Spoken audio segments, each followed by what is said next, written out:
What if you could help others to find the power to heal themselves? Physically, emotionally, and spiritually. When I started teaching my classes, it was in 2002, and I was just doing the past life regressions and contacting the subconscious part.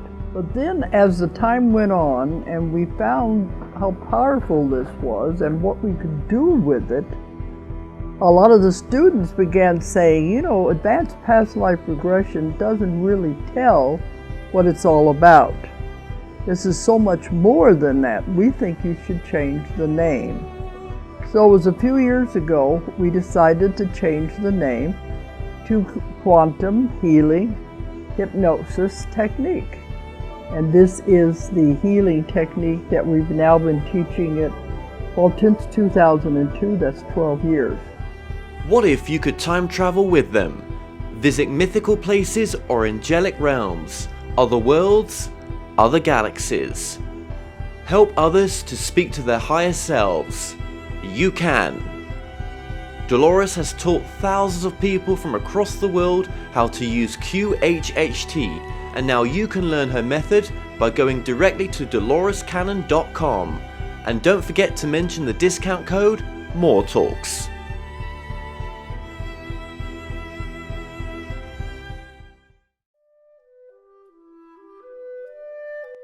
Established over 100 years ago, Watkins Books is one of the world's oldest and leading independent bookshops specializing in esoterica. We have the widest selection of esoteric books in the UK, and our friendly and knowledgeable staff are here to assist you in a unique ambience of our shop. So come and visit us in the heart of London as we're open every day.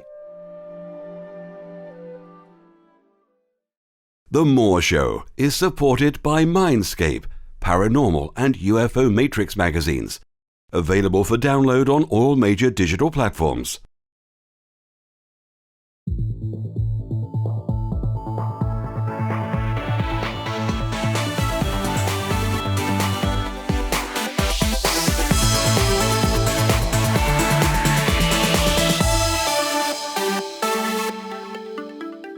The comments and views expressed on The More Show are those of the people that make them and do not necessarily reflect the view of Kevin Moore, The More Show, or this radio station and its affiliate or sponsors. This show is for entertainment purposes only. Broadcasting from the UK and across the world online. You're now watching the UK's only alternative late night talk show. And I'm your host, Kevin Moore. For the next hour, I'll be covering subjects that will open up your mind and provide you with information you may have never heard before.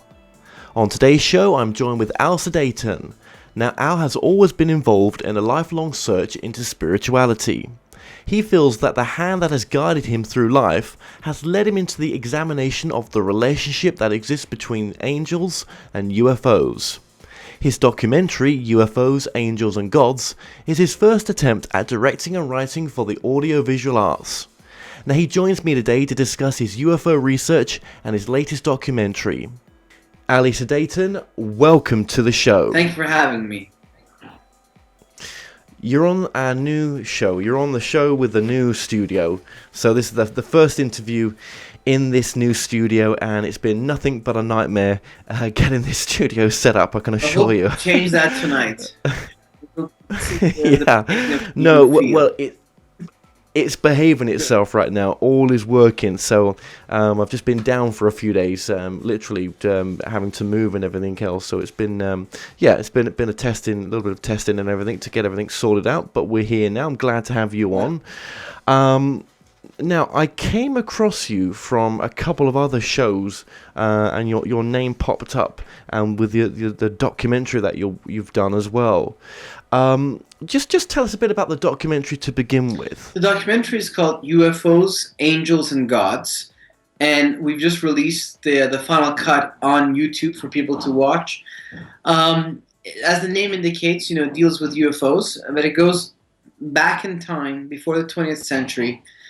And examines, the different concepts that humans have had concerning other things coming to the earth, flying to them, and be it angels or the gods of the ancient world.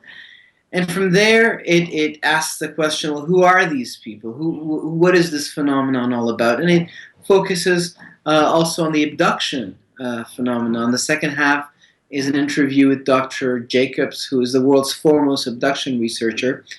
That is a very fascinating phenomenon, as the people and the witnesses who are coming forward are very credible. And so we look at the abduction phenomenon, and that leads us deeper into this rabbit hole as it gets very strange. And ironically, what we're seeing in the modern age has been documented in the past. So there's different ways that one can look at this whole UFO phenomenon. In our documentary, we look at it.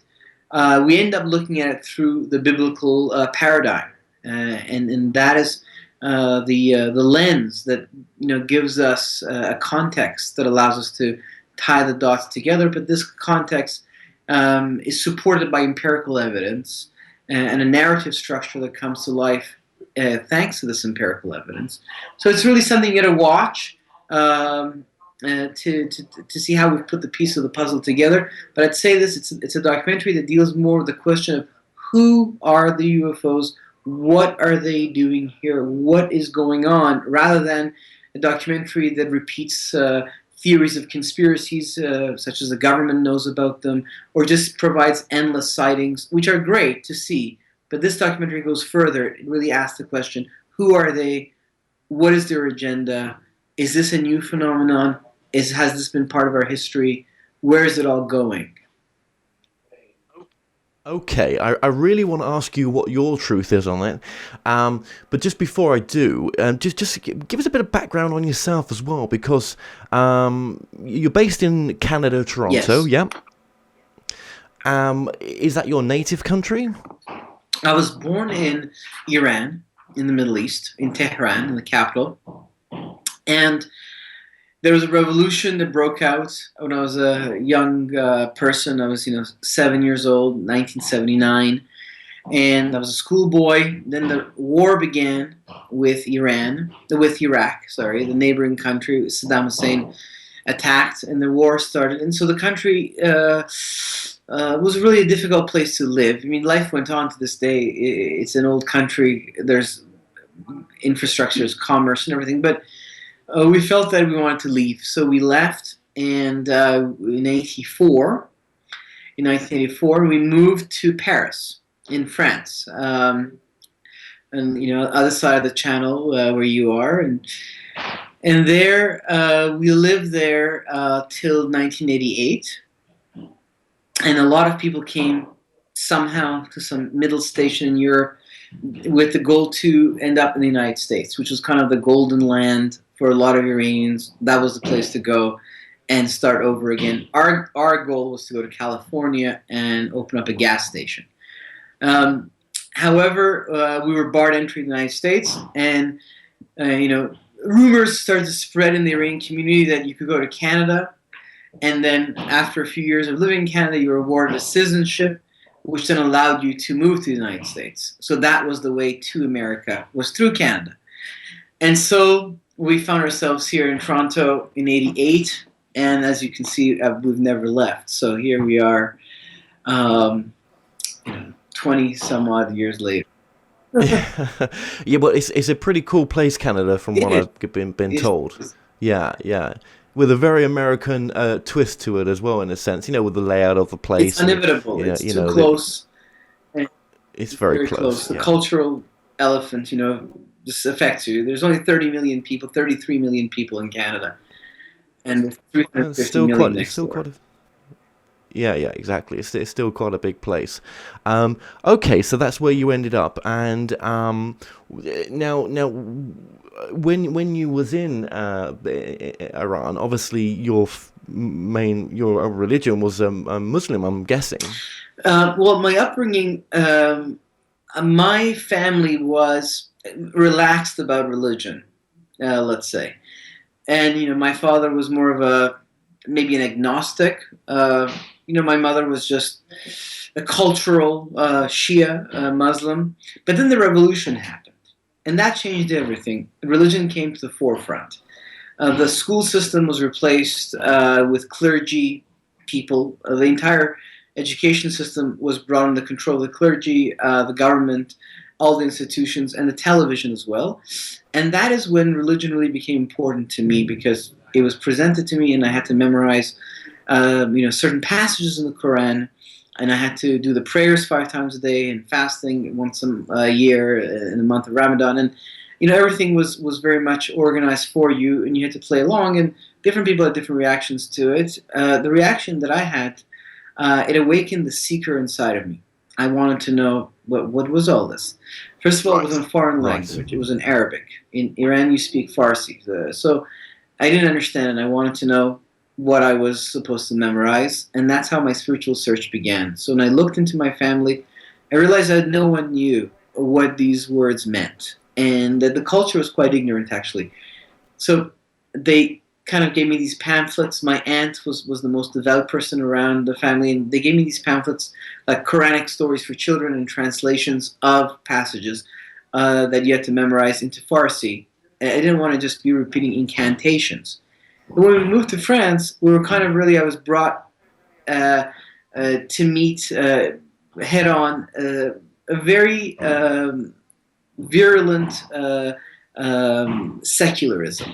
The French are very proud of what they call la laïcité. And so the French Revolution was a revolution against the kings and against the clergy. And so secularism and the idea that there may not be a God, that was very new. In the Middle East, the paradigm is a theistic paradigm. And so then I started to look into, broaden my horizons and look into other systems of believing, and especially critical thinking and philosophy. But critical thinking was probably the greatest gift that I got out of the French school system. Right. Thinking. Right. And moving to Canada, But where did okay, moving go to ahead. Canada, I didn't know that I was moving into Protestant lands. I wasn't aware of that. But here, in the Protestant world, the Bible is seen slightly differently than it is in the Catholic world. It is more respected. It is, if someone is, very much knowledgeable about history and archaeology and how this whole thing is set up, and even if from a literary, philosophical point of view, it's valued as this person is a learned person. It's not looked down the way it is in the secular and Catholic culture. So I didn't realize that I had walked into essentially Protestant lands. But my search was that of a mystic at this point. I was interested in Eastern religions, the opening of chakras and Zen meditation, and anything that brought me into direct contact with something else, not a religion, not rules. Now, my search eventually did lead me to look into the character of Christ, which was kind of a character I dismissed because I had an Islamic view of him. And that when I looked at Christianity, I guess all I knew was a lot of wars during the Catholic Middle Ages period, and it was like, why am I interested in that? But when I came to it, it drew me into a deep communion with this something else I was looking for, and I had this personal contact with God. And so then I got curious, and I started to look deeper into the scriptures, and that was the beginning of a whole new stage of my spiritual journey. Okay. Right. So just going back as well, you did have a UFO experience in Iran as well. Now, obviously, time is tight here, so let's just be brief with your answer there. Okay. Sorry about this. We were driving down. This was in the late 1990s, around 97. We were driving down in the desert from Tehran, the capital, to Isfahan, which is a city of 14 million in the middle of the country. It's the second largest city. And it was at night, late at night. My father likes to drive at night so that there's no traffic. It was just a highway, if you can call it that, 2 lanes, traffic going south and north.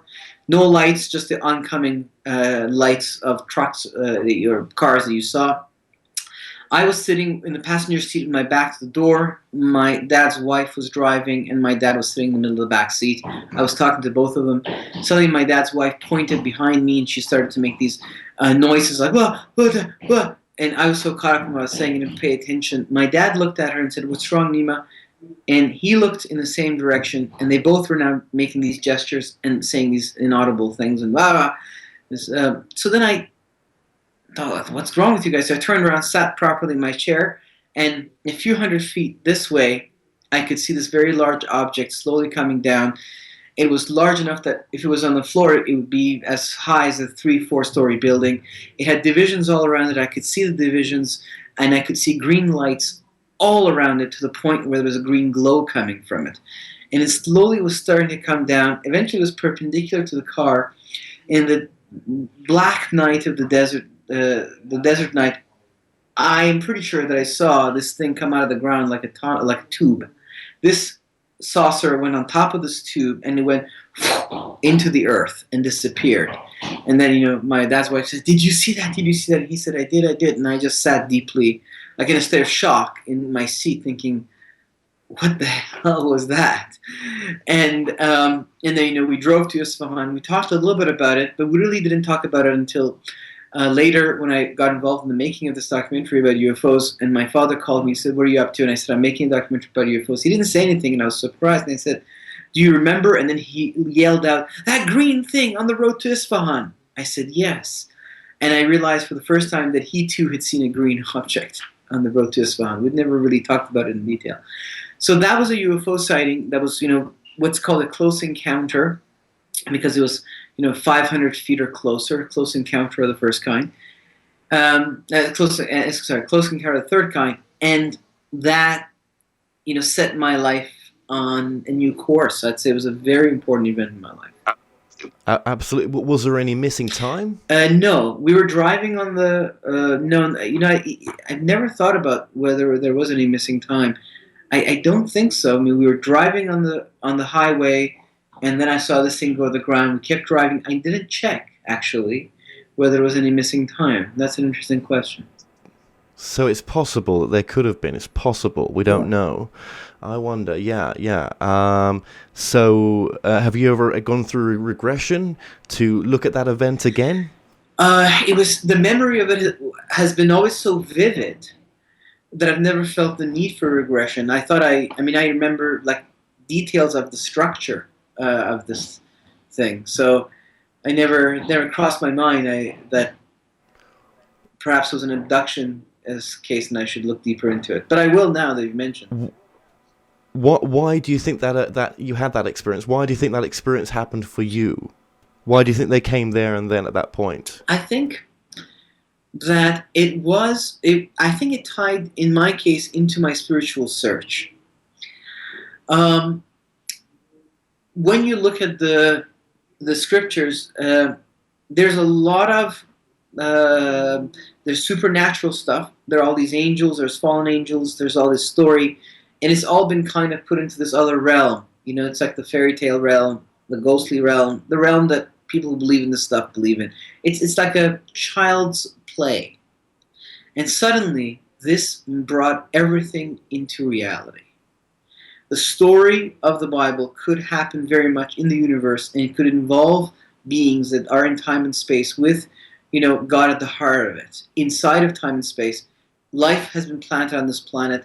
The laws that form civilizations have been given, and we are inside of a cosmic tale. Suddenly, so many passages and the entire narrative came to life, whether it's the destruction of cities like Sodom and Gomorrah, or whether it's the exodus of the Jews, or whether it's angels who go and slay people, or fallen angels that, let's say Satan has a conversation with Jesus, or there's an angel sitting on the tombs.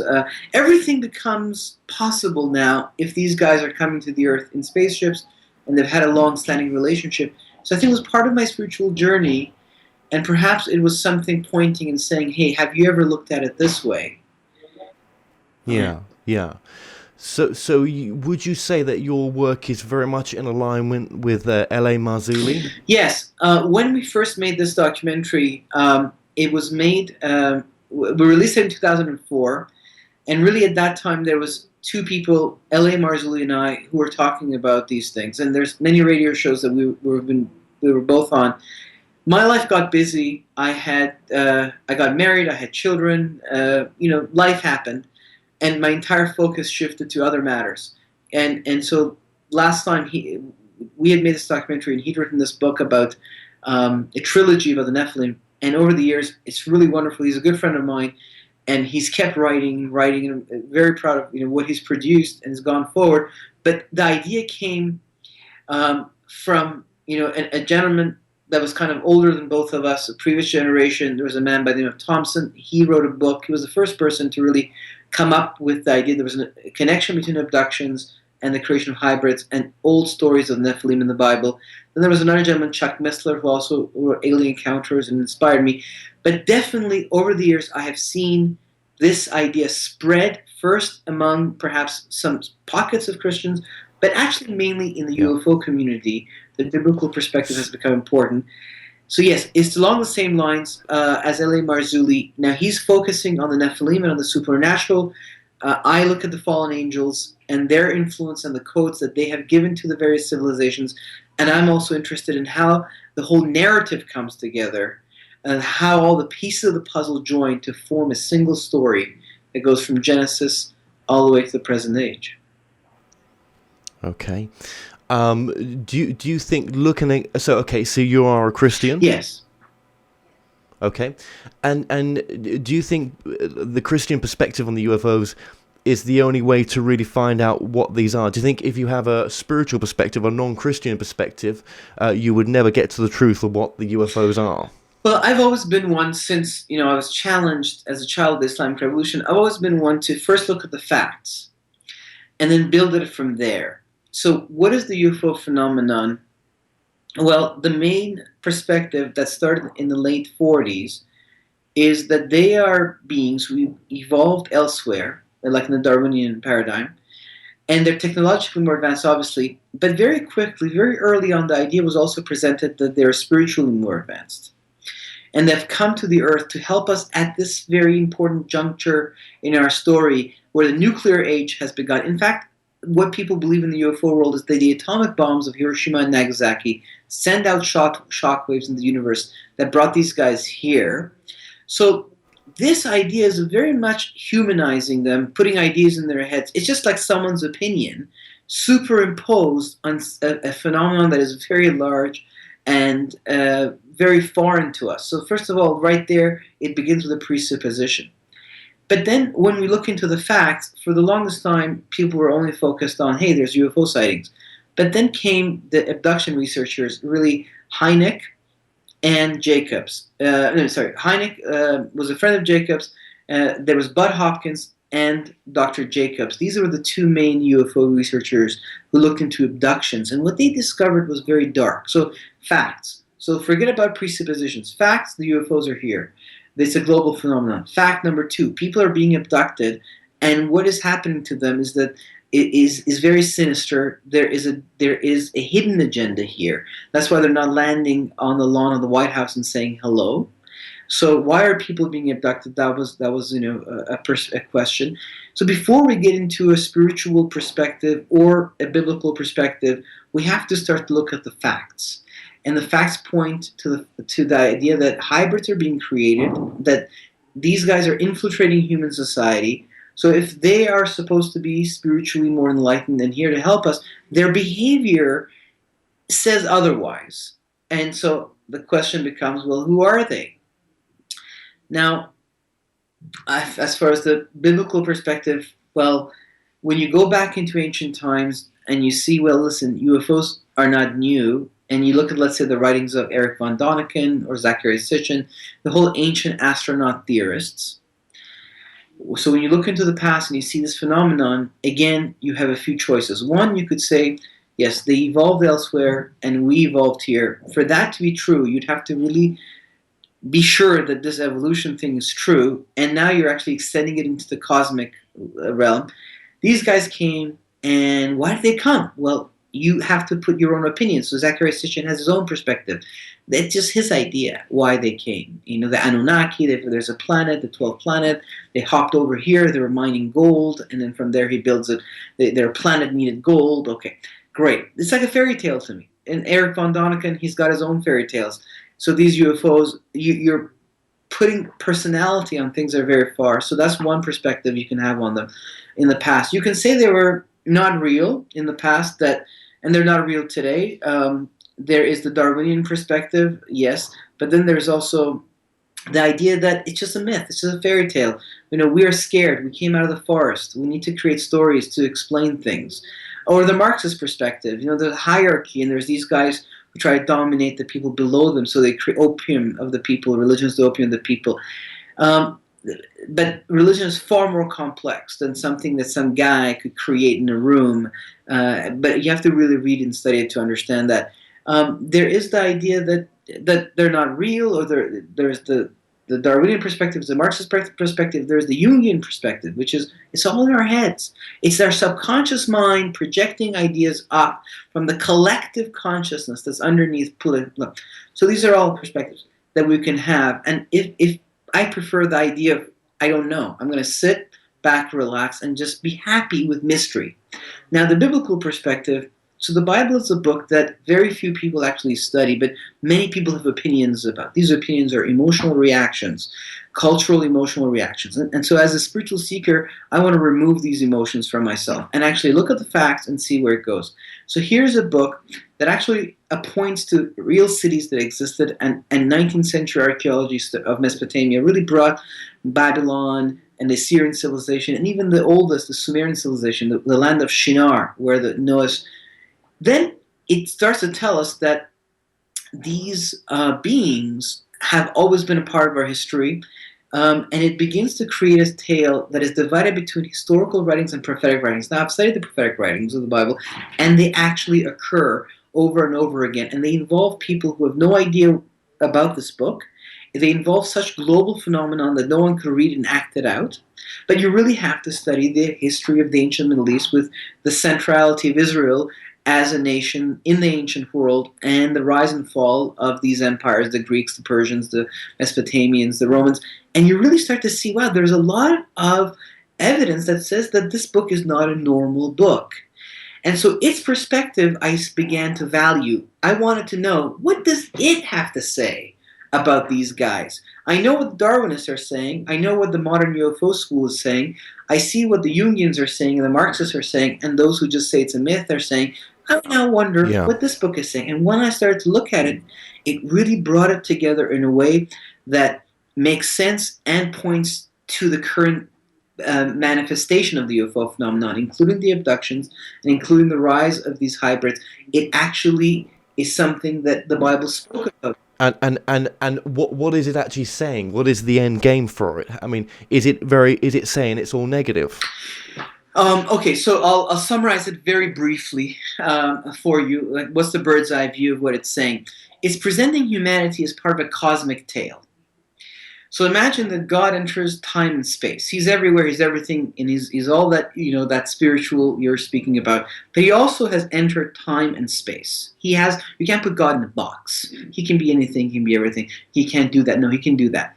And he's created a universe, the canvas of time and space, and life inside of it. And at some point, at the dawn of the age of agriculture, at the climax of the Homo sapien experience, the Bible tells us the story of the first of the farmers, because Adam was put here to toil and in the ground, to cultivate the ground. So he leaves, and civilization begins. His children bring about metallurgy and music and tent dwelling and farming and husbandry, animal domestication. The world that we see that rises at the end of the Ice Age, out of the Middle East, out of the Fertile Crescent, is the world that the Bible is describing. So what does it say about these beings? It says that in this cosmic tale, there was a multitude of these beings, and the word in the Bible is the Elohim, and it says that we are of the Elohim, we are of the world of God and these angels.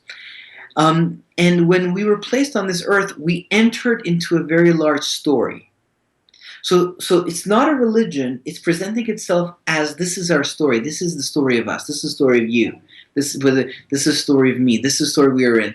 And a conversation begins, and through these conversations, laws are given out. So as Adam leaves this place and enters into the larger world and intermarries with the caveman and with all the humans that were living there, a story begins. And the story is this, that the fallen angels, who have their own ambition, in this galactic tale, one of these guys, who we don't know what his name is, we call him the Accuser, or Satan in Hebrew, this guy has rallied 1/3 of these beings behind him. And they have a plan, and they see the world very much as like a chess game, full of laws, full of rules. They have a plan, and their plan is to position this guy as the leader of this galactic reality. He's going to be God. That is his plan. And Adam is a stumbling block for him, because Adam is made in the image, perhaps with the genes of the leader of them all, the one who's made them all, the one who's made time and space itself, God. And he is destined to have a place in this cosmic tale, to be an important place.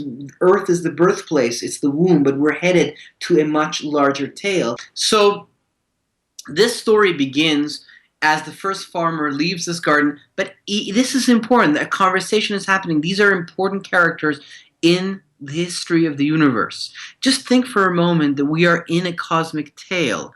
And when they leave, there's a separation. Now, this separation, physical, spiritual, it's all one thing. We are deeply spiritual beings. If we were made in the image of the one who made time and space, then we are deeply spiritual beings. Life itself is spiritual. Actually, everything is spiritual. Me sitting here talking to you, everything is, has a deeply spiritual dimension to it because of who we are. And the story we find ourselves in, it's not a religion where you're just like believing in a set of beliefs or trying to sit in meditation and connect with something. It's actually a real tale of these very, important beings in the universe. So we leave, and when we leave, we are condemned to death in this tale. We are tricked, we are deceived to betray the very laws that condemn us to death in this cosmic tale. And as humans begin to procreate, or this particular race, the Adamic race, which I truly believe is one race among many, as it begins to procreate, there is an interesting phenomenon that develops. The fallen angels, or that's how we call them in Christianese, the fallen angels. The Hebrew Bible refers to all of these beings as the Elohim. And this group that has rebelled against, the leader of them all, the one who created them all, these guys are given the nations. They are allowed to establish contact with the nations. So what do? They pass down laws, first of all. If you look at civilization, all the civilizations trace their genesis to the laws given to them by the gods. In fact, the ancient Mesopotamians tell us that the very purpose of writing was, the gods who gave the gift of writing, the pictographs, so they could record their laws. The most recent example is the rise of Islam to us, from our point of view. You go back, what do you see? Well, in the 7th century of the Christian era, there's the Arabs. They live in a peninsula flanked by the great Byzantine and Persian empires, and they're illiterate. And they live among themselves, they trade, and suddenly one of them says, I'm receiving a code, I'm receiving a system of revelation, and it's put down in a book. It's the first written book of the Islam, of the Arab civilization, and bada boom, an entire civilization is born, a paradigm with laws. It tells them how to behave, how to think, how to see the world, the worldview, and the purpose. And energized, they move out and they conquer the Persian Empire and the Greek Empire, and the Islamic world is born. If you go further back, there's of course a story of, let's say, Moses. He comes down from the mountain and he has a code that gives birth to a particular civilization. And I have to say that the codes that Moses brings down from that mountain are still part of our legal system. Still, murder is wrong. Bearing false witness is wrong. Why? Because it comes from that system. So civilization, there's a story of Christ. Here is a man who apparently is the incarnation of God. He enters in the stage of world history, and the world's never the same again. The Roman Empire changes. The entire thousands of years of polytheism end. There's no army that comes out of Israel that puts a gun to the head of Romans and says, convert or die. Right? In fact, the Romans who convert are taken to the Colosseum and killed because they refuse to sacrifice the gods, who are seen as the backbone of the empire. So what I found is that in the Bible, I found hundreds of verses that explain that the gods of the nations were these fallen angels.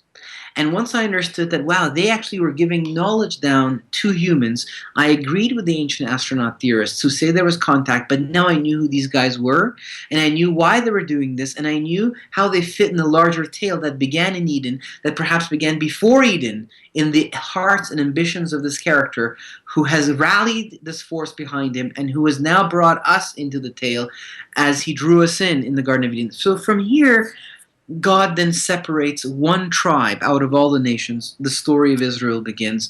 And then through Israel, he sets up his own oracles. He sets up his own laws, like we talked about, like through Moses. And then there's these various prophets, culminating with himself coming to the earth to reconnect this spiritual link that has been broken.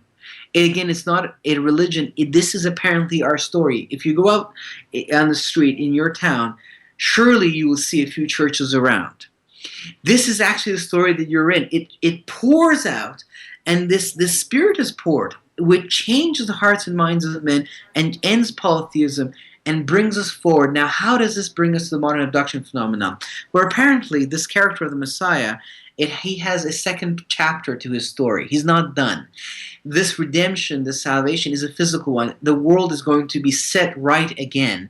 Really, like you're going to look out your window and it's going to be a different world. People are not going to be starving and killing each other and exploiting each other. And this is not going to come through a mass enlightenment. It's going to come with a man who returns to the earth with an army from outer space. And the Bible talks about chariots, that God will return with his chariots. Like that's in the book of Psalms, Isaiah 66, and Psalms refer. We reference this all in the documentary UFOs, Angels, and Gods. So this is what we are waiting for, but there are signs leading to it. The first sign is that Israel begins to have a national presence again in the land that had was promised, the promised land, the land of the covenant.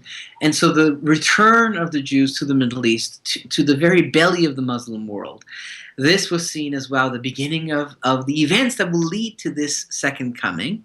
And then, lo and behold, we are told that once again the Nephilim will rise. And this was very strange. Nephilim, I mean, when I was working on this in the 1990s, I would tell someone Nephilim, and they'd look at me, what are you talking about? And it really has been fascinating for me to see how this idea has spread in the culture. That itself, I consider that to be a sign, so to speak, that there really is an awareness coming to humanity at this point, because it's a very important time in history, coming to us at this point in history. Jesus said it would be like the days of Noah. And so when you go back into the days of Noah, you see that what led to the flood was that these fallen angels wanted to have these hybrid children, and it is a very strategic insertion. So not only has humanity been corrupted by knowledge that has come from them. Earth has been seeded with life, and life has been seeded with knowledge, and this knowledge has shaped the world. And knowledge has come from God, knowledge has come from the fallen angels, knowledge has come from man himself. Man has his own wisdom, and knowledge has then been intertwined together. These three bodies of knowledge have been intertwined together to create a fourth body of knowledge. But there is also an injection of seed into the earth, and it has had different purpose at different times. At the time of the flood of Noah, the idea was to corrupt the messianic line that led to the reconnecting of humanity on a spiritual level and a physical level and a cosmic level with this, Ancient of Days. As our tale goes forward, at this point in time, its purpose is different. What we're seeing is prophetically we are told that there is going to be a final power structure rising that the Messiah contends with, like David and Goliath. And Goliath was a descendant of the Nephilim, we are told, and David himself was, an ancestor of the Messiah. So this story was a type of the coming tale. However, this is a very small portion of reality. The army that surrounds them and the reality that surrounds them is much larger. So it is not dark. Now, as far as your question, is it all dark, the UFO phenomenon? Well, I am one of those people who believes that the angels of God also travel in spaceships. I have no problem with the connection of technology with the kingdom of heaven, because technology is nothing more than nature that God has created, being organized according to a deeper understanding of how the physical world can be put together. And the more your understanding is deep of the laws of the physical world, the more interesting things you can create. You can do genetic experiments, etc. So I don't see the angels as being these ethereal beings. I see them as being beings more advanced in their understanding of the laws of creation. So yes, some of these guys may be good guys. It is the stories happening with spaceships shooting at each other. And that's why they're crashing, because there's two sides at war with each other.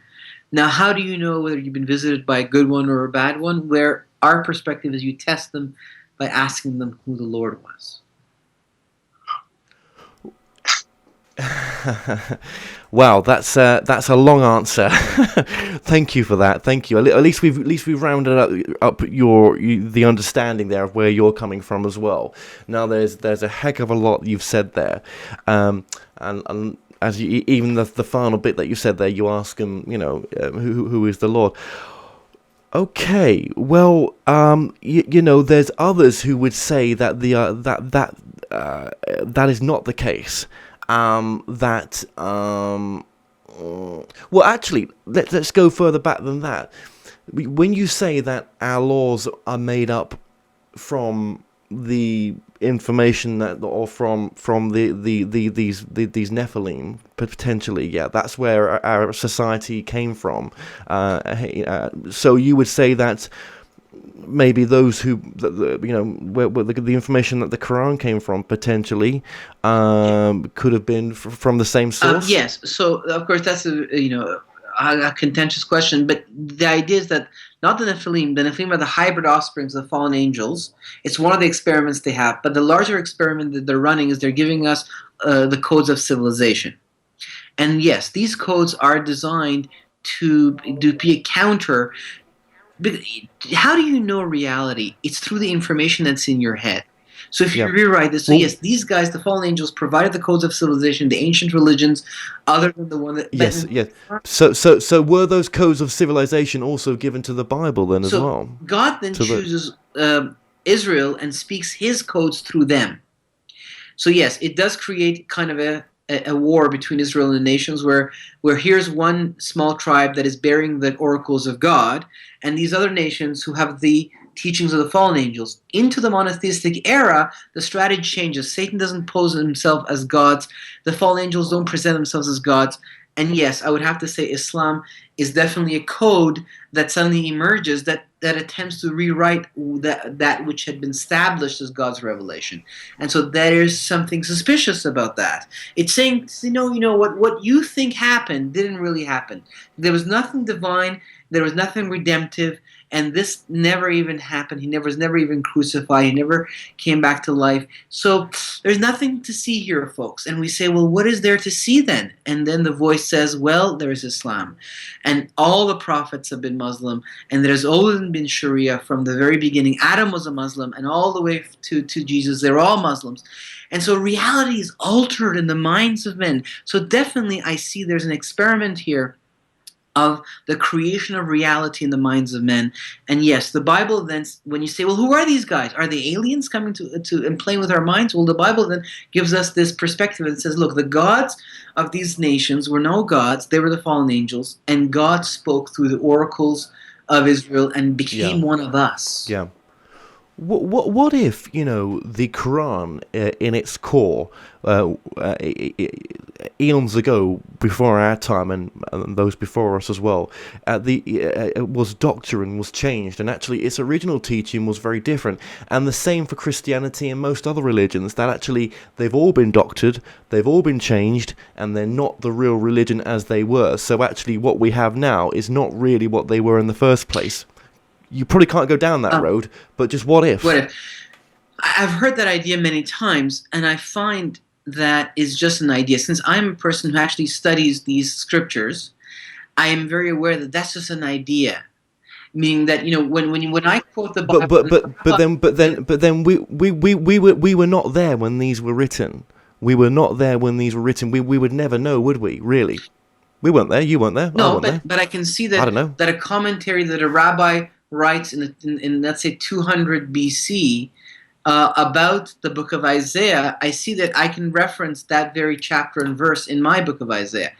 So this is not something that was born yesterday. The idea that religion is a conspiracy to dominate people, or that it was created in a benevolent way and then changed later to be something other than that, that is an idea that we'll never know, will we? Stand up to the facts. Well, but we'll never know, will we? Because there's no one to call upon to ever give their point of view on that, because they're all Look gone. at it this way. If or there's a God or there isn't. It's a black and white question, right? And two, if there is a God, or God has attempted to communicate clearly with humanity or hasn't. And if he has communicated with us, then his words must stand the test of generations and the spreading among the nations, or they're worthless. What's the point? So at the bottom of it Well, you is could. this the word of God or isn't? If it's not, it's an interesting piece of Well, literature. At the But best. what if, at the time when this word of God came through, it was for the people at the time. It's, and that time has shifted. Our understanding shift. Everything shifts as we progress consciously as well. Okay, now in your own understanding, in your own truth, do you believe that before, do you believe that the soul is born at the time of conception? When could you go down that road? Or That's an interesting question. So I'm still thinking about this. When I look at the story of Adam, it says that the breath of life was breathed into his nostrils, and he, in Hebrew, is neshama, and he became a chai nefesh, a living soul. It doesn't say that he has a living soul. It says that he became a living soul. And when the Messiah comes back to life, he points to the holes in his body. He says, "I am not a ghost. I have flesh and bone." So I'm not sure that there is something inside of us, separate from our bodies, that you can call a soul, that kind of dies and hovers off into some other state of. Perhaps who because we are mm, physically, we are physical spiritual beings. That's why the mm, story of mm, the Bible is unfolding in the physical world as we know it. yeah, So at the so point of so conception, it's okay, all so there. Yes. yeah, so basically, because different Christians would have a different perspective on that in that sense that your parents make the soul, but there's also the other thinking out there that the soul was always forever, and the soul chose to come down, chose the family, and has had past lives previously as well, which I know Christianity doesn't agree with, unless it used to be in the Bible, but it was taken out, maybe, possibly. But if maybe reincarnation is an aspect to consciousness as well. And there are those out there in the UFO field as well that believe that these visitations are actually connecting with their soul groups as well. That some of the abductions are actually it's deeper than we can even imagine. It's beyond religion in a sense, and it's beyond even our understanding. But there is a past life connection with some of these abductions. Well, Dr. Jacobs, who I respect greatly, I've met with him many times. He says that many abduction researchers started as this whole phenomenon grew to mislead people. So let's say you're doing a regression and someone says, I'm walking in ancient Egypt. And then the guy will go along with that. So what do you see, etc. And so this becomes a past life regression. But he said that he said you really have to know how to do this. He says when he's talking to the person, the more he digs, suddenly the person starts to say, wait, I'm in a room. Something is looking into my eyes. And so we realize that that's a screened memory. It's a suggestion to hide, to mask the truth of it. And the truth of it always comes back to that genetic material is being removed and hybrids are being created. And this ties into a very large narrative that takes us back again to the Garden of Eden for me and is headed to the second coming. It's real. Now, spirituality, there's nothing more spiritual than connecting to the creator of the universe. And why does it have to happen through the silly way that some guy comes and dies on a cross and gets out? And why? Like, this is so silly. Why is it that it has to happen through this strange way? Well, I don't quite know. I mean, I can say, well, there's the idea of love is being expressed. It's not a philosophy, I love you. It's a showing that I love you. It somehow fits within these cosmic tales of. Maybe he chose to go on the cross. Well, he did. It says that he did choose to do it. It was his choice. He didn't have to. Well, absolutely. It does say very clear that he chose it was. Do you think that he would have wanted a religion after himself? I think he. I mean, imagine if Eckhart Tolle was in Jesus' time now. The same would happen to him. Would he want a religion after him? Well, he would have to know that that's a potential that could have happened. Absolutely, it's a potential, and that's what has happened. Is it the essential teachings of what Christ was teaching? Well, maybe well, not. It depends. If you kind of said that Christ was actually the incarnation of God, well, the words of Julius Caesar, we can still read them. We can read, the words of Charles de Gaulle, or Hitler, or Stalin, but how can the words of God be lost under the carpet? So the question really is, was this God or not? That is for me the heart of it. If it's not, then Well, I really don't care about it as much anymore. it could it be that we're all part of God? I mean, we've all got God within us. I mean, one man was more awakened to his potential of who he truly is, and it was a light to all of us of the light within us that we all have. And a level that we can all obtain. Whether he, I mean, it's not, my truth is that, I don't believe that, that he was the literal son of God and Jesus is the only way to find salvation. I think we all have Jesus within us. We all have God within us. So it's all part of us. It's not separate. Yeah, that's a good point. I think that definitely we are of a divine origin, and there's something spiritual about all of us. But I think then God meets us on that road, and He says to us, "Okay, you understand that about yourself. Great. Now let me take you deeper into the story in which you exist, and why is it that it works this way?" It's not that suddenly spirituality stops and religion begins. I don't see it that way.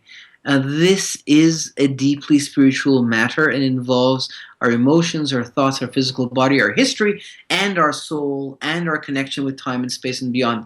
So it's very Yeah. it's all comprehensive. Well, I mean, Dr. David Jacob, I've had him on the show Yeah. before, and a great guy. But let's just look at a case here. Travis Walton. Travis came on the show a few weeks ago. Now his case was well documented, Fire in the Sky, which you Yes. probably have heard of. I've seen the movie as well. Now you would say that that's well, I don't know, but initially when you knew about Travis's case or watched the film, it's a very negative situation. Right. You speak to Travis now, it's a purely spiritual, beautiful experience that he had. Yeah, his abduction, they actually helped him. They saved his life. That's what he reckons, because he got too close to a ship. He got electrocuted or some sort of energy discharge, and they saved him. They saved his life. Yes. Yeah. So the contactees, they don't call themselves abductees. They call themselves contactees. That I've had a number they're of. the harbingers of a message from these spiritually advanced beings who come and all that. So that's an interesting, subcategory. But for me, when I contextualize it in the larger tale, I see that this phenomenon is part of this deception of altering reality, the way that these religions, you and I were talking about, these codes. And so I see this as being a trick. They are creating ambassadors of their own lie. Well, that's funny you said it, because actually, so you see it as a trick, and that's fair enough. But a lot of these people who have had these difficult experiences over time, I had another one on not too long ago, they now see it as a very positive thing, because they were bringing messages through from these beings in the end, and it was only love, Love. Yeah. Now, if love is going to be a trick, then where do we stand? You've got to go with your gut feeling, and if the messages of love and how and actually unconditional ideas and practices and ways forward to live a better life than we're living now, better than what anything else can teach us in a sense, and they don't want to be a god from that perspective or a guru, but just better. I don't know. There seems to be a lot of teachings coming through with people that have had abduction experiences. So the abduction.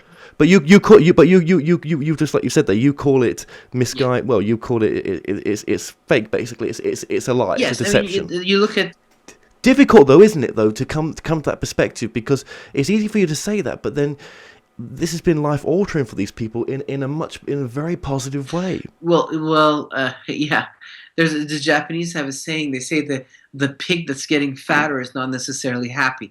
You don't always know where the end game is going. They say that the road to hell is paved with good intentions. The whole idea of what love is, and the idea that we should embrace each other, do whatever we want. That's love. That's one definition of love. To come back to these abductees, so the abduction phenomenon is now divided into three people. There's the abductees, and they hate it. They hate it always. They hate it till the end of their life.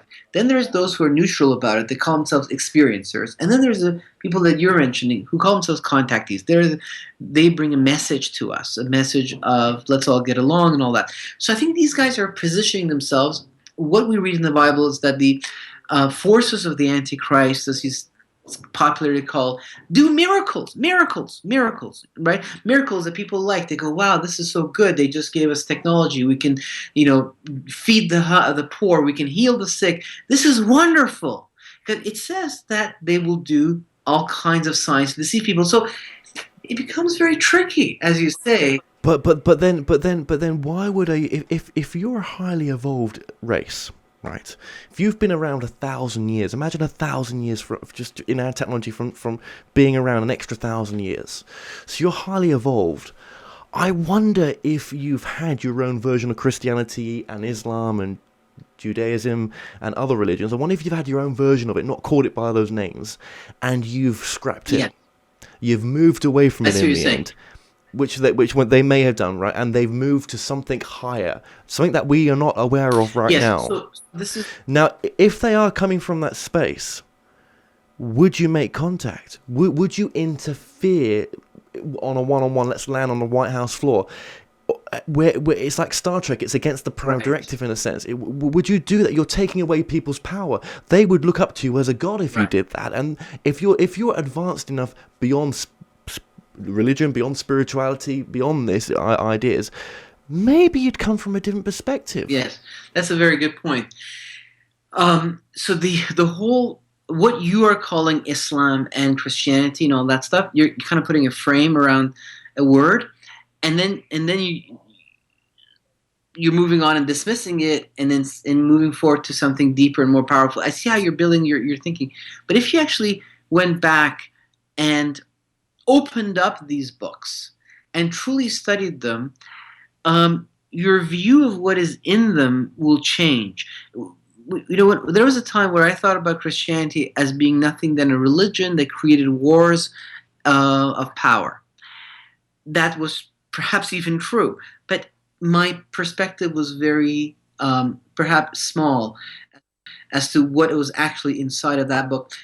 The foundation of civilizations, the world has been altered by what's come. So this story that is mentioned in this book takes us into a tale that involves these beings, and we are headed to that glorious spirituality that you refer to in due time, because at the second coming we're going to get a new body that is like the body of the resurrected Messiah, that it is vibrationally at a much higher level of vibration, and from there we're moving forward into a new kingdom, and eventually into the presence of God himself at the heart of time and space, where perhaps we'll have bodies of light. So we are going, even in this tale, even through this sordid power struggle, seemingly primitive compared to the gloriousness that you're seeing in your heart and mind as to what spirituality could be, we are headed towards that place. But we're headed through the process that involves this tale that you are seeing outside of your window, and it involves these angels who are traveling in spaceships. Now we can see them for the way they have always been. So it's not different from what you're saying, but the way you're contextualizing information, drawing conclusions from it, dismissing it, then moving on to looking at these guys is kind of, I think we need to open that up and go deeper, and that would change your perspective of what you even call Islam or Christianity. Sure. I mean, at the core of these teachings, look, for any religion, for me, when it's coming from love, I can connect with it. When it's anything that's away from love, then it's my barriers go up and my shields goes up, because that's not God talking. That's something man's put in there. Then that's not channeled. That's something man's put in there from an unconscious perspective. Most definitely from my truth. The smiting part. No, you don't want the smiting. I don't want to be anti-gay. I don't want to be judgmental towards. I don't think God, in the essence of God, my understanding of God, he's not judgmental. He's not. There is no bowing down to a higher sort of source or anything like that. We are. It is us. We are having an experience being on this in this nursery situation that we're in right now. That's just my basic understanding of it. Even human homes have do's and don'ts for kids. Yeah. Absolutely, but maybe we are the kids, and maybe he's letting us get on with it potentially, or she's allowing us as well. It's allowing us, in a sense, to have free will, to have a free will experience down here in some perspective. Yeah, no, it's difficult. It's a difficult. I mean, there's a lot here to talk about. It's not so simple. I agree with you. I just hope that people keep asking questions and continue to open their minds to research and not settle too quick. No, but you know, when you've kept mentioning Dr. David Jacobs, I mean that is one guy who sees the worst in all of this, which is fine because that's where his research has taken. That's the people that's come to him, but other people in the field have different people come to them. Yeah, there's Johnny Mack. So Johnny Mack was the head of psychiatry for Harvard. He decided to study this phenomenon. He wrote a book in 1994 called Abductions, and shocked the academic world by saying it was all true, and he went in that other direction. He went in that other direction where he started to say, yes, they are here to help us, and even he justified the pain and suffering that the abductees are going through by saying that they're trying to show us that pain and suffering is part of this process of spiritual development. Sure, you can go there, but I contextualize the UFO phenomenon of the modern era in a much larger tale, and then see where the breadcrumbs lead me and what is the MO of these guys. And consistently it agrees with angels. Sure, but that is still based on one book, the Bible. That is still based on just that book. It's a pretty extraordinary book, I'd say. Well, yes, but there's for me to say there's only truth in just one book. I can't. That's a very good question. So can I just address that very briefly? Yeah. In Christian thought, actually, there's two types of revelation. There's something called general revelation. You could sit in the mountain, and God could speak to you personally in some way. Some Tibetan monk could sit in the mountain; he would get the same revelation as you do. This is general revelation, accessible to everybody. But then there is specific revelation, things that are very specific about reality, that unless someone came and told you, it wouldn't just come to you. Like what happened in 500 BC in a particular city, and how this connects together. And this particular document is meant to be the source of this specific revelation that opens up reality to us so that we're not living in darkness. This is who you are, this is where you're in, this is where it's all going, it's how it's coming together. But this is not the sum total of spirituality. It doesn't replace prayer or meditation or the kind of general revelations that come to people who are looking elsewhere. It is one tool and has a specific purpose, and its purpose is to provide us with specific revelation. So you have to contextualize it properly in the larger context of spiritual tools. So yes, it's not like this is there's a opposition between this and some other spiritual practices. No, this is one source, and it gives us information that we are to know about reality, because we're born, we're mortal, we have short lives, we are confused, we have culture, and some voice has to be above it all that enlightens us about the true nature of reality. And so I'd say the purpose of this book is to give us the true nature of reality, a worldview that helps us understand what's going on. Yeah. Now. It's a great DVD. I mean, this DVD is available. It's available to view online, to watch online. You can watch it online. When we first produced it, we put it on Google Video, and we got 250,000 views in 9 months. This was before YouTube was bought by Google.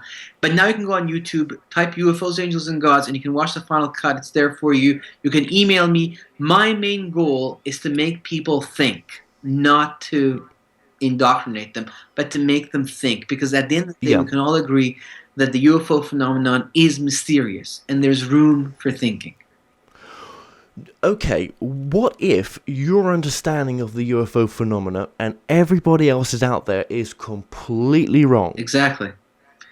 What if they're actually coming from higher dimensions? Right?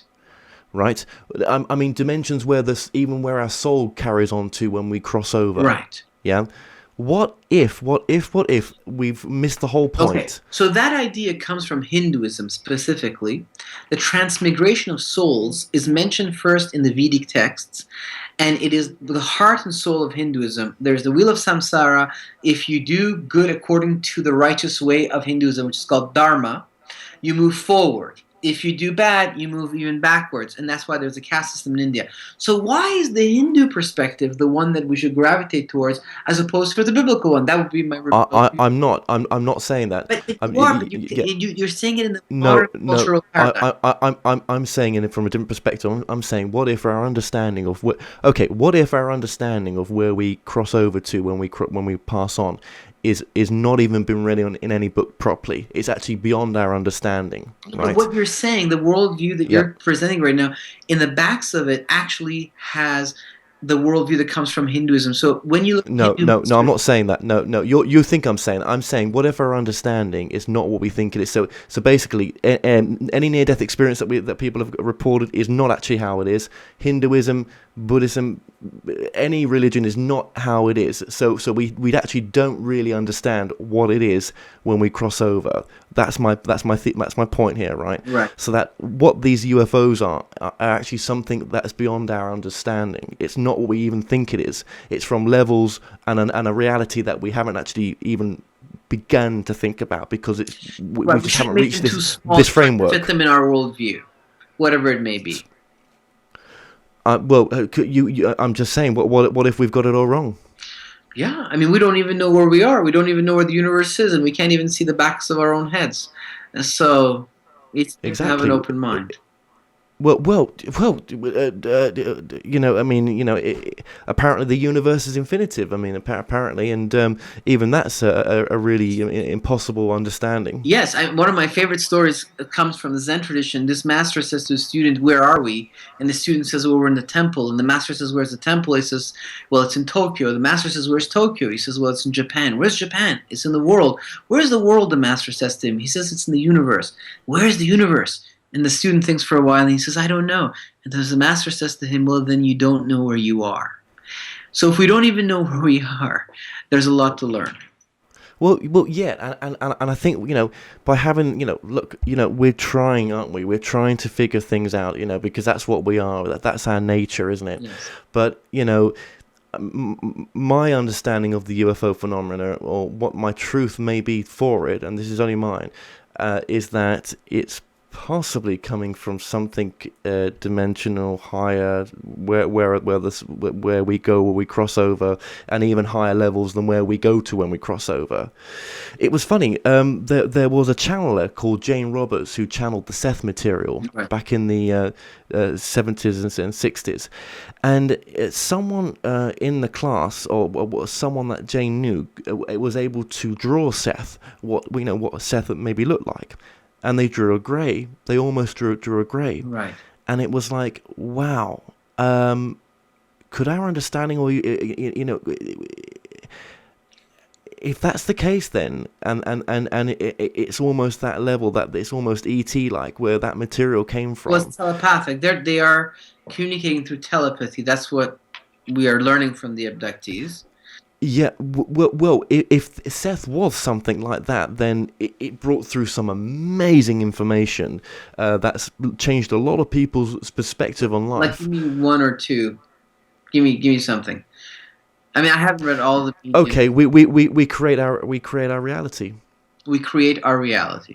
That's true. Yeah. And these guys create reality for us as well, and so does God. But what I'm interested in, what is the true nature of reality? The one that was fathomed by the creator of the time and space. I'm interested in the mind of God. I understand that there's lots of realities and that we create our own, and that these guys can create it for us as well. But what is reality according to God? That is what I am interested in to start with. What is God? I mean, Good question. What is God? I mean, some people think it's an old man in the sky. Some people think it's the everything. Everything is God. Everything. And now I see that he travels among these ships. He doesn't need it, but he walked on the shores of Galilee. He travels in ships. As far as the whole idea of God being everything, sure, but you can't put God in a box. You can't say he can only be that. what if these beings were, just so evolved in a sense, even 100 years from us, so they were just so evolved, and all they wanted to do was, what one of their things was to seed life, and not be. They've moved away from the monetary systems that we've had and and the wars and everything else, and they're just on a different purpose, and we've misunderstood their purpose. And even when they wrote the Bible, it was misunderstood. In this thinking, why are they filling the earth with hybrids? Well, the hybrids that have come through, I've got a hybrid coming on in a couple of months, hopefully. It was through a lady called Barbara Lamb. They've wrote a new book about hybrid people, and the hybrid that's coming on is coming on because it's her belief that she's a hybrid, and it's her belief that the hybrids are here to help humanity raise their consciousness spiritually, to bring us to a better place than what we're at, because nothing's worked as far as it has so far, and that by the hybrids coming here, it's going to spiritually advance us in without direct intervention. It's done in a much more gentle way. Right, it's the same idea. Yeah. See, the first time I heard this idea was in the late 1940s. I mean, I wasn't alive, but that's the first time that I can see in the UFO records it was mentioned. And it led also to a movie called The Day the Earth Stood Still. Have you seen that movie? It released in 1951-52, and it's a story of this alien who's come down to the Earth to say, put away your warlike ways. So this has been the main message from the beginning. Yeah. I get it. But for me, this is the message that's competing with God. It's saying, you know what?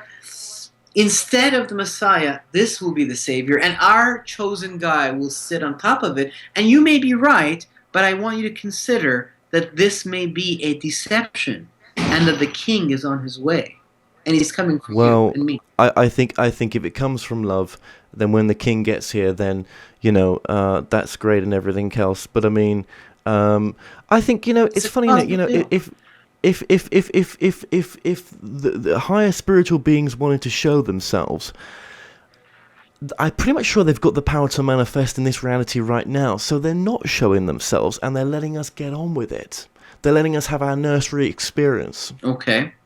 Yes, we are have free will, and we are learning through the story we've been put in. That's true. Someone made the earth. I mean, do you think something made the earth itself and put us here?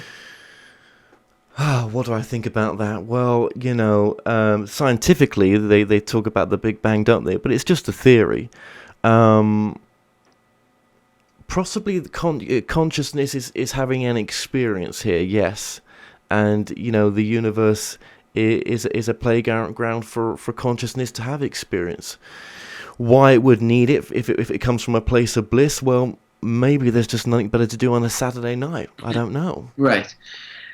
Well, what brings people to look for this larger question is really the reality of death. We all die. No matter what brilliant thoughts we've had, whether we're Isaac Newton or Albert Einstein or we're the richest man in the world, we all die. Of course.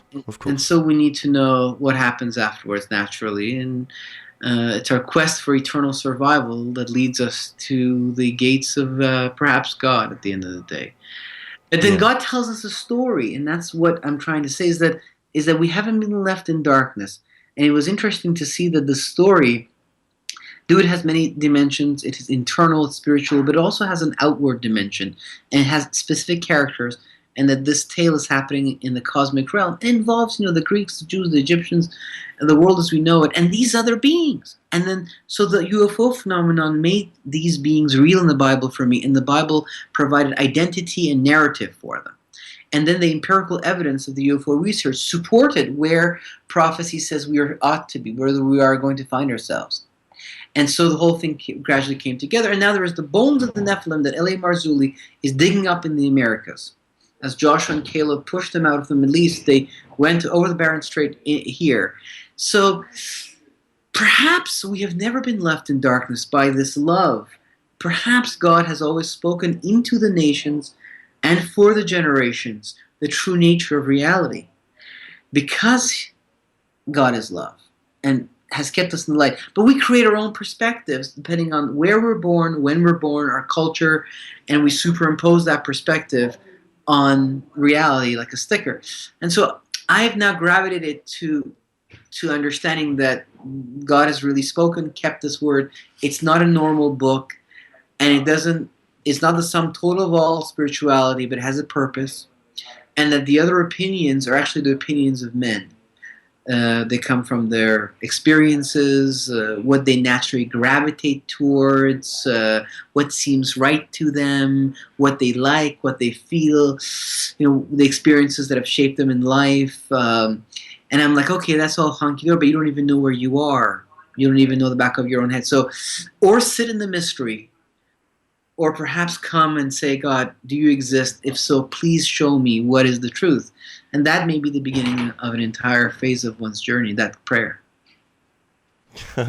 And that's a completely separate, that's a whole nother show there, absolutely. Absolutely. Okay, well, I appreciate you giving us the extended time that you've given us right now as well. I really do, and it's really interesting to debate with you on this subject because I do, as much as it sounds like I don't, but I do respect your opinion. And I love debate. Yeah, I can tell that. And no, but I do respect your opinion though, and yours as well. Yeah, I do, and you know what? You could be right. I'm big enough to say that. Do you know what I mean? Yes, I don't you could be right as well. Yeah, absolutely. Or bits of what we've just said could be right. But I think you need to stick with your truth and whatever feels right. That's what you do. And this has given you purpose. You've really enjoyed what you've done, and I must say you've made a very good documentary as well. It is actually very well put together. You put a lot of time into that, I can tell. Thanks. So it's very, very, very watchable. So I highly recommend it. We will link it. As a final message to the audience, it's all yours. My final message is: open your heart and mind wide, move forward with prayer, and ask, what is the meaning of life? So the words of Christ, seek and you shall find. Well, Ali, thank you so much for joining us today. You're welcome. Cheers. Well, we've come to an end on tonight's show. Don't forget that you can listen and watch all our past interviews on the More Show's official YouTube channel. Remember to subscribe to our YouTube channel for new daily shows.